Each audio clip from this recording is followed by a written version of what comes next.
Police का काम पहले क्या है? पुलिस का काम है maintenance law and order, and police is the executive arm of the state to maintain law and order within the country. ठीक है, ये रोल है पुलिस का। क्लियर है ना हमें?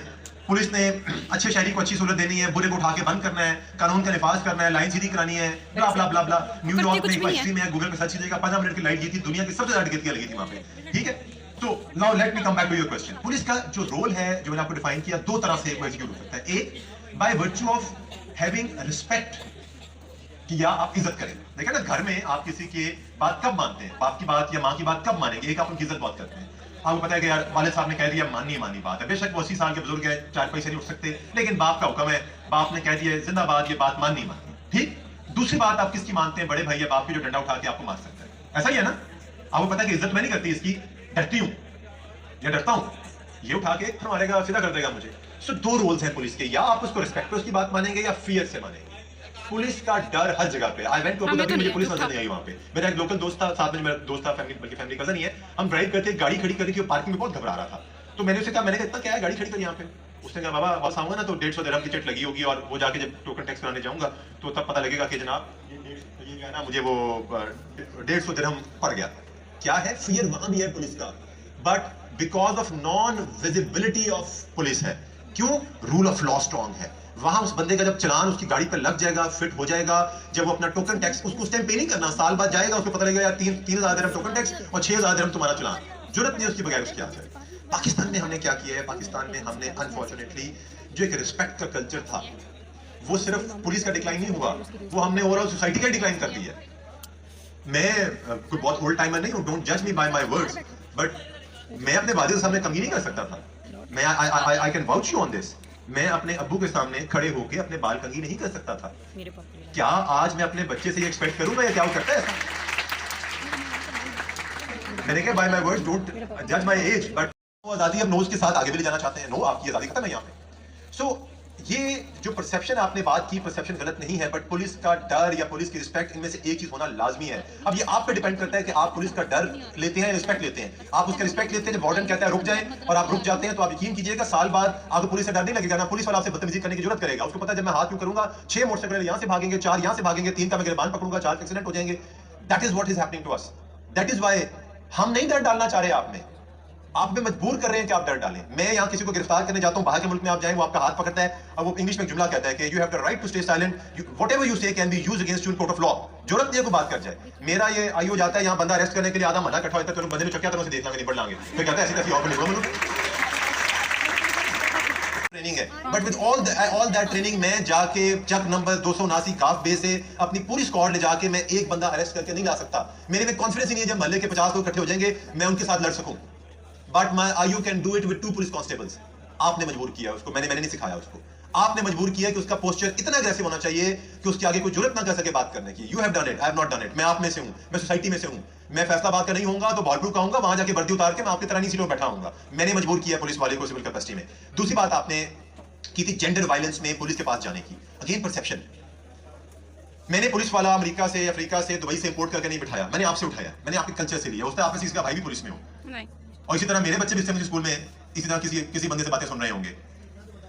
मैंने क्या किया है? मैंने सोसाइटी में एक टैबू क्रिएट कर दिया कि बेटी अपनी मां के अलावा किसी से बात नहीं कर सकती कि मेरा शौहर मुझ पे हाथ उठाता है, और मां में कहीं बेटा चुप हो जाए, गाल किसी और देगे ना करी, बड़ी खानदान बेइज्जती होनी है, जाके आप पे संभाल। Isn't it so? क्या ऐसा है कि नहीं है? मैं गलत कह रहा हूं क्या मैं? no. तो जब हम कल्चर में ये डाल रहे हैं, हम तो उसी पुलिस को इवॉल्व करना चाह रहे हैं। मैं क्यों खड़ा हूं आपके सामने आज? क्यों गुलनाज ये लेक्चर दे रही है कि हम अपने अंदर इवॉल्व कर रहे हैं? हम कहते हैं नहीं, हमने कल्चर नहीं करना। मैंने आपको मिसाल दी कि आज से 11 साल पहले, 10 साल पहले अगर खातून मेरे पास आती थी और कहती थी सर मुझे मेरा शौहर मारता है, मैं तो बेटा मैं क्या करूं तुम्हारा? जाओ जाके शौहर से नेगोशिएट करो, जाके सास को बताओ, मां को बताओ। अब मैं नहीं कहता ऐसा। अब मैं उसके लिए स्पेशली फोन उठाता हूं और मैं गुलनाज को या मदीहा हमारी एसएचओ है या किसी और ऐसे ऑफिसर को फोन करता हूं कि यार इसके शौहर को बुलाओ, उसको शायद एक स्लैंग भी यूज कर देता हूं, उसको कहो यार आके इसको मत दो, ठीक करे इसको। इसके आगे सोसाइटी का रोल आता है। आप ना घबराएं, आप ना शर्माएं। आप थाने देखें, हॉस्पिटल जाते हैं, आप जाते हैं हॉस्पिटल, कितने लोग मुझे हाथ भाई कहेंगे कि हॉस्पिटल, सरकारी हॉस्पिटल या प्राइवेट हॉस्पिटल, बहुत 2-4 बड़े ब्रांड छोड़ दें आप, वहां जाके आपको स्मेल नहीं आती, वहां जाके आपको उकताहट फील नहीं होती, वहां जाके आपको जो बीमार है उसके अलावा खुद बीमार फील नहीं होता। कोई ऐसा है जो हाथ उठा के नहीं सर मैं अस्पताल जाता हूं, होटल की फीलिंग आती है, बड़ा दिवस पहले खाना आ जाता है, जाता हूं बेल बजाता हूं, कॉफी आ जाती है, हॉट कॉफी पुराने जो वीडियो जिसकी, फिर कहते हैं सर आप प्लीज बैठे, आप तकलीफ की हमें बुला लेते। कितने बताएं हाथ खड़ा करें?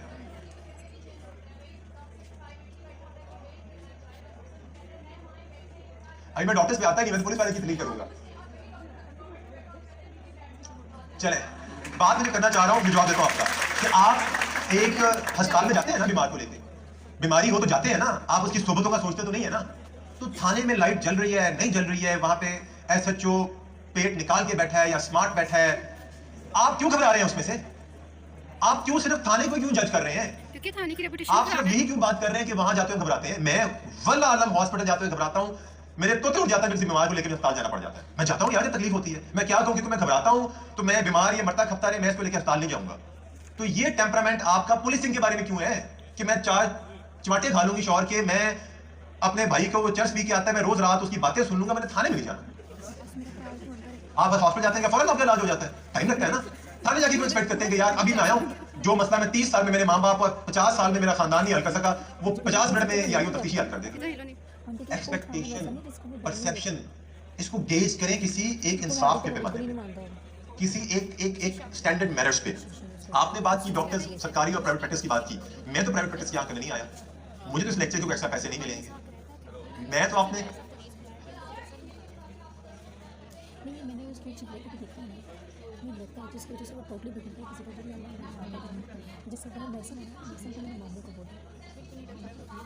जो है, दोबारा मैं आपसे बात करता हूं, कल्चरली पहले तो हमने देखना है कि चीजें इवॉल्व कैसे हुई हैं। आपको ये पता है कि जो हमारा कानून बना चीजों का, आप अगर पुरानी एफआईआर देखें कभी हमारे आईजी ऑफिस में म्यूजियम में आप जाएं तो 3 या 4 लाइनों की एफआईआर हुआ करती थी, मैक्सिमम 4 लाइंस। उसमें मोटी मोटी बात होती थी और मोटी मोटी बात लिख के वो एफआईआर दर्ज हुई थी, बाकी सारा तफ्तीश पे जाती थी। आज अगर मैं कोई एफआईआर पढ़ाऊं आपको तो हमारा मुद्दई इतना सियाना हो चुका है कि अगर एक बंदे को 6 गोलियां लगी हैं, मिसाल दे रहा हूं मैं आपको, एक इधर एक इधर एक इधर एक इधर, और वो दाएं बाजू पे जो अली ने गोली चलाई वो लगी दाएं बाजू की हड्डी से नीचे, और जो लतीफ ने मारी वो बाईं बगल के नीचे, और जो कदीर ने मारी वो इधर वो इधर। This is the fact. Probably I'm trying to make you understand in the most easier language, but this is the fact. हम फिर भी एफआईआर दे देते हैं, दे दी एफआईआर, एग्रीड है। हालांकि आप यकीन करें पुलिस वाले के पास अथॉरिटी है कि हम उसकी बात सारी रद्द कर दें और उसकी 2 जुमलों की लिखकर एक दरियाफ्त करें, कानून में क्या पढ़ाऊं आपको यहाँ पे, और 3 लाइनों की एफआईआर दे दें। But we don't do it. मुझे पता है कि मेरी बाद में ओनरशिप नहीं होगी, मुझे कहा जाएगा पैसे लेके इसने एफआईआर हमारी खराब कर दी, वो खुद एफआईआर अपनी खराब करता है। बाद में मुझे बताएं ऐसा कौन सी जादू की छड़ी है जिसके जरिए मैं साबित कर दूं कि जो लतीफ ने वाकई गोली मारी वो ये नहीं है वो ये है, कैसे साबित कर दूं? मैं बताता हूं, अब उनका जवाब दे दूं, सारा ना क्रेडिट आप एक बंदा ले जाए। मैं अब इसका नेक्स्ट क्वेश्चन आपका है। तो इसमें यह है कि एफआईआर का प्रोसेस बहुत सिंपल है। अब हमने टाइमलाइंस लगा दी है थानों में। अब आप किसी थाने में जाएंगे, ये मेरे मोबाइल पर उसकी अपडेट आती है, हर क्राइम की टेबुलेटेड टाइमलाइन है, और अगर उस टाइमलाइन के अंदर एफआईआर दर्ज नहीं होती तो हमारे सिस्टम पे पॉपअप हो जाती है। We have to register FIR from 8 hours to 48 hours. वो टाइमलाइन है एफआईआर की, हमने देनी है। अब तफ्तीश भी हमने अपने तमाम दानिश को सामने रखते हुए करनी है। It's a very long subject and I probably think I can not explain in next 4 to 5 minutes, लेकिन प्रोसेस है। आप एक आयु की तफ्तीश से खुश नहीं है, अगला अफसर तफ्तीश को चेंज करेगा। आप उसकी तफ्तीश से खुश नहीं है, नेक्स्ट वन उसको चेंज करेगा। आप उससे खुश नहीं है, उसको अगला चेंज करेगा। कहीं ना कहीं आपकी दादरसी होगी। मुझे ये बताएं और कौन से सिस्टम में ऐसा है कि आपका एक ट्रांसफार्मर ठीक नहीं लगा के गया बंदा तो दूसरा उससे सीनियर आएगा, वो चेंज ऑफ इन्वेस्टिगेशन करेगा और ट्रांसफार्मर को दोबारा लगाएगा। वो ठीक करके नहीं गया तो आप अगले के पास चले जाएंगे, आप अगले के पास जाएंगे तो उसकी कुछ तार लाई होनी है तब ही ट्रांसफार्मर खराब हो गया, या आपने मरीज का ख्याल नहीं किया होगा तब पस बनी है, या आपने गाड़ी ठीक नहीं चलाई होगी तभी जो मैंने कल ठीक की थी वो दोबारा खराब हो गई है। जी आपका क्वेश्चन, नाम भी बताइएगा। मैं चाह रहा हूँ, पहली बात मैं बहुत खुश हूँ कि अगर आपको सिखाया गया है घर में या आपकी फैमिली में या आपके एनवायरनमेंट में कि ज्यादती की आवाज उठानी है, क्योंकि आजकल तो अनफॉर्चुनेटली सिखाया भी नहीं जाता। आजकल तो चुप रहना सिखाया जाता है कि यार कोई जरूरत नहीं, क्या बनेगा, क्या होगा इससे, अगर आप आवाज उठा भी लोगे तो क्या होगा। और अल्टीमेटली अपने क्वेश्चन के सेकंड पोर्शन में कहीं ना कहीं आपने ये बात की। दूसरी बात ये है कि कानून जो है ना वो सिर्फ पुलिस कायम नहीं करती। कानून, लॉ, उसका एक एलिमेंट है पुलिस, उसका एक पार्ट है पुलिस। जो ओवरऑल इंप्लीकेशन और जो ओवरऑल डिस्क्रिप्शन ऑफ लॉ है उसमें बहुत सारे इंस्टीट्यूशंस आते हैं, उसमें बहुत सारी चीजें फॉर्म इन होती हैं, तब वो एक ओवरऑल कानून की पिक्चर बनता है। पुलिस जो है, मैं फिर आपसे कहूंगा, मैं बड़े एतमाद से कह रहा हूं, मैं ये बात आपसे ना करता अगर मैं इस डिपार्टमेंट में 14-15 साल सर्व ना कर चुका होता। अच्छे बुरे लोग हैं हमारे अंदर, उनकी डेफिनेशन में फर्क है, लेकिन कहीं ना कहीं आपको एक मिसाल है, लेकिन चूंकि आप सारी रिकॉर्डिंग कर रहे हैं तो देना नहीं चाहूंगा, तो नहीं डजंट मैटर, मैं देना नहीं चाहूंगा मिसाल, क्योंकि थोड़ा सा इट्स वेरी डिसेंट बट उसमें कुछ और जो है वो चीजें आ जाती हैं। पर समहाउ कानून जो है ना उसकी इंप्लीकेशन बनती है पूरे एक सिस्टम के साथ। उसकी इंप्लीकेशन डिफाइन करने के लिए बहुत सारे इदारे डॉक्टर होते हैं, गाड़ियां मिलती हैं, फिर एक ओवरऑल कानून की मशीन चलती है। उसमें पुलिस एक पार्ट है, उसका बहुत इंपॉर्टेंट रोल है, बहुत इंपॉर्टेंट रोल है। मैं फिर आपसे कह रहा हूं कि आप कभी किसी चीज के लिए आए मेरे पास, मैं आपकी यूनिवर्सिटी को ये ऑफर देके जा रहा हूं कि अगर आप पुलिसिंग पे काम करना चाहते हैं, पुलिस की वर्किंग पे काम करना चाहते हैं, make a group, I will facilitate you people. आपके सवाल का जवाब मैं आपको स्टडीज में दूंगा कि ऐसे कितने एलीट क्लास है, ऐसे कितने लोग हैं जिनके खिलाफ एफआईआर हुई, जो अरेस्ट हुए, जिनको पुलिस ने बिहाइंड द बार्स किया। अब उसके बाद वो बाहर कैसे आते हैं, this is not the duty of the police officer, this is not the duty of the police department. आप ऐसे बहुत सारे एग्जांपल दूंगा मैं आपको जहां सोसाइटी के प्रेशर में, पैसों के लालच में लोग राजीनामा कर जाते हैं, लोग उन्हीं के साथ पैचअप करके स्टेटमेंट दे देते हैं। मैं एएसपी था, मेरी पहली पोस्टिंग थी, हमारे एक वो घर था, वहां पे दिन के 11 बजे डकैती होगी, बड़ा ह्यूमन क्राइम हुआ, लोगों का सड़क ब्लॉक कर दो, 11 बजे दिन दाड़ी डकैती होगी, फलां हो गया, टिमकान हो गया। अब यंग ऑफिसर मैं आई वेंट देयर, मैंने सारा जगह देखी, और आजकल तो आईटी टूल्स बड़े यूज होते हैं, उस वक्त यूज नहीं होते थे, बट क्योंकि मेरा एक्सपीरियंस बैकग्राउंड था, so I could have access to those IT tools, mobile देख लिया, क्या कर लिया, कौन से यूज कर रहा है। तो वो डकैती हमने कोई 3 से 4 जगह में ट्रेस कर दी। जब ट्रेस की तो उसी घर का एक सगा भतीजा, यानी जिनके घर डकैती हुई उनका अपना भतीजा उसमें शामिल था, वो बाहर ओपी के तौर पे खड़ा था, 4-5 लड़के बाहर से लाया, उसने उनको मास्क पहनाया, डकैती की और चले गए।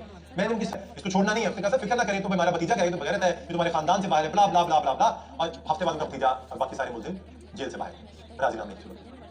आप डेटरेंस हो ना, डेटरेंस, मैंने आपको दुबई की पहले मिसाल दी, मैंने आपको, वहां डेटरेंस है, वहां आपने क्राइम किया है तो एंड तक आप कंपाउंड उसको नहीं कर पाएंगे, एक पूरा कोर्स ऑफ एक्शन अपना हरकत में आएगा और चीजों को सजा मिलेगी। आप आवाज उठाएं, आप एजुकेट करें, चीजें आवाज उठाने से चेंज होती हैं, चीजें एजुकेशन से चेंज होती हैं, एक नहीं सुनेगा दूसरा सुनेगा, दूसरा नहीं सुनेगा तीसरा सुनेगा, अल्टीमेटली सिर्फ नाइंसाफी उसके साथ होगी जो खामोश होगा, जो चुप हो जाएगा, जो बैठ जाएगा, जो अपने हक के लड़ेगा ना, उसके साथ नाइंसाफी नहीं हो सकती, उसकी बात सुनी जाती है। मेरे एसएचओ सुनेगा, डीएसपी सुनेगा, डीएसपी सुनेगा, एसपी सुनेगा, एसपी सुनेगा, एसएसपी सुनेगा, वो सब फेल होंगे, मैं सुनूंगा, मैं नहीं सुनूंगा, मुझसे ऊपर आरटीओ आईजी बैठे हैं। आप आवाज हर चीज के लिए उठानी पड़ती है, आप अपने हक के लिए आवाज उठाएंगे, आप लड़ेंगे अपने हक के लिए, तो सिस्टम आपको सपोर्ट करेगा। यस, सिस्टम का टाइम है अपना डिलीवर करने का, उसके अपने प्रोसेस है डिलीवर करने के। मैं उसी तरह एक दिन किसी जगह एक मेरे पास कंप्लेनेंट आए, तो वो फिर incidentally he was a doctor himself, तो उन्होंने अपनी बात की, उनका देखिए ये हो गया, हमें इंसाफ मिलेगा। मैं डॉक्टर साहब मुझे बात बताएं, काफी बुजुर्ग डॉक्टर थे, मैं मुझे बात बताएं, मैं सीपीओ फैसलाबाद का, तो मेरे पेट में दर्द हो रहा है, अभी ठीक करें। वो खामोश हो गए। मैं कैसे करेंगे, मैं यार मैं आपको टेस्ट लिख के दूंगा, मैं मेरी टेस्ट करता, ठीक करें किसके हफ्ते में, मैं 2 दिन में जा दूंगा यार, मेरे दर्द में ठीक है, मैं जा दूंगा, 3 दिन बाद ठीक करेंगे। कहते से मुझे आपकी बात आप समझ आ रही है कि yes there are processes, yes there is a system. अगर now listen what I am trying to say, अगर ज्यादती और इंसाफ मिलने की डेफिनेशन इतनी आसान हो, तो क्या वो दहशतगर्द जस्टिफाइड नहीं है जो कहता है मैं वहीं का वहीं बंदा पकड़ता हूं, गोली मार देता हूं? फिर एक सिस्टम क्यों है? फिर ये कौन डिसाइड करेगा कि ज्यादती क्या है और इंसाफ क्या है? सिस्टम डिसाइड करेगा। आप कहते हैं मेरे साथ ज्यादती हुई है, नाइंसाफी हुई है, सिस्टम अपने प्रोसेस के तहत